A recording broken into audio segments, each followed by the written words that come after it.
Hey everybody, welcome to How to Avoid Buying an RV Nightmare. My name's Tony Flamme. I'm with the National RV Training Academy, and with me is Brenda Puckett. She is a certified National RV Inspectors Association inspector. Today we're talking about what it costs for an RV inspection. Now this will probably be a short video. We could just come out and give you some numbers, but we're going to give you a range because it varies. You know, there's all the inspectors kind of set their own pricing, and depending on how long they have to be there, a trailer versus a diesel pusher. You know, you want to speak into that? I will do it. It really does vary from inspector to inspector, and probably a little bit regionally. It would vary. Low end, I would say there's probably $500 packages all the way up to $1,500 packages on your big fifth wheels and Class A diesel pushers. And they could go above that if you do some of the add-on services, like Sure. we'll do fluid sampling on the motorized coaches. Which Tell is us about really, that. The fluid sampling is really cool. If you are buying, well, it's usually typically on a used rig. We can do fluid sampling on your engine oil, coolant, transmission fluid. We can do that on the generator as well, the generator oil, and if it's not air cooled, we'll do the generator coolant. If you have an aqua hot system, we can pull that fluid, steering fluid. All sorts of different items for the client, and then So that's kind of like reading DNA, huh? It kind of tells It you is. what's really happening. So It's like- somebody can say, I've been servicing this thing every 3,500 miles, but the proof is in the oil. is.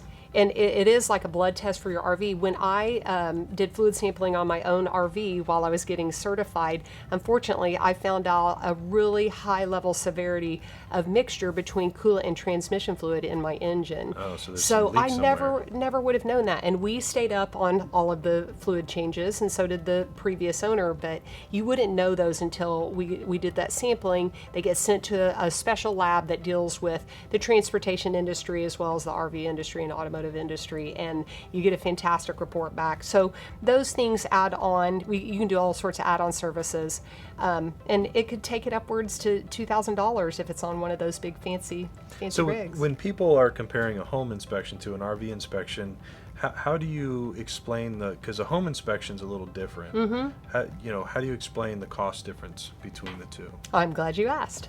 I came from the real estate industry, and whenever I would have a buyer buying a home, that would be the first thing that I would suggest to them. Let's get a home inspection. It was a no-brainer. They sometimes would be a one-man team, and sometimes they would bring in a whole posse, and they could knock that thing out in an hour and a half and sometimes a few hours. They are also sometimes specialized in just one area that they're looking at. We, on the other hand, are looking at every inch of this RV, but there might be a team, a two-person team, or like I'm a solo inspector, but I am on every inch of that, on the roof, underneath, inside, outside, testing every single component, system, appliances, propane, electric, water. There's just no inch of that rig that I would not look at. And like I've said before, some of my clients won't have a chance to lay eyes on it until they come pick up the rig for purchase. So I have to be their eyes and ears. So it is very different from a home inspection. A big fifth wheel and a Class A, those would probably take me upwards of 8 to 9 hours doing that inspection on my own. Wow. And how many pictures usually comes in the report?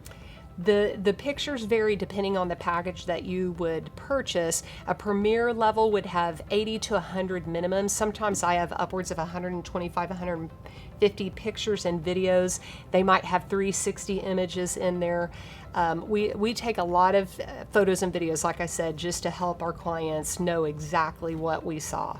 Now I saw Howard. He has a tank with a 360-degree camera that he drives underneath the And you mean a motorized. remote control tank, not a full-size military. Well, yeah, yeah. I guess I should clarify. Yeah. It was a remote control tank. So the cost is a little higher than what you'd expect from a home inspection, Right.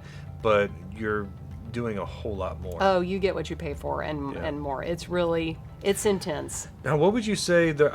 I've seen some other companies out there that are like auto inspectors, and they're offering really cheap RV inspections now, but they haven't been trained by the National RV Inspectors Association is the only association in the country that specializes in RV inspections. They haven't been trained through that, right? That's what I understand. So what are they just trying to find extra revenue? I think so, and I think it's probably similar to like a collateral inspection that maybe a lender, a loan, a bank might need, just to snap a few pictures, just showing what's the current status of that rig, maybe for an extended warranty. It's going to be very basic. There's a reason why they're that much less expensive. Now, is there any place where you can see like a sample inspection report?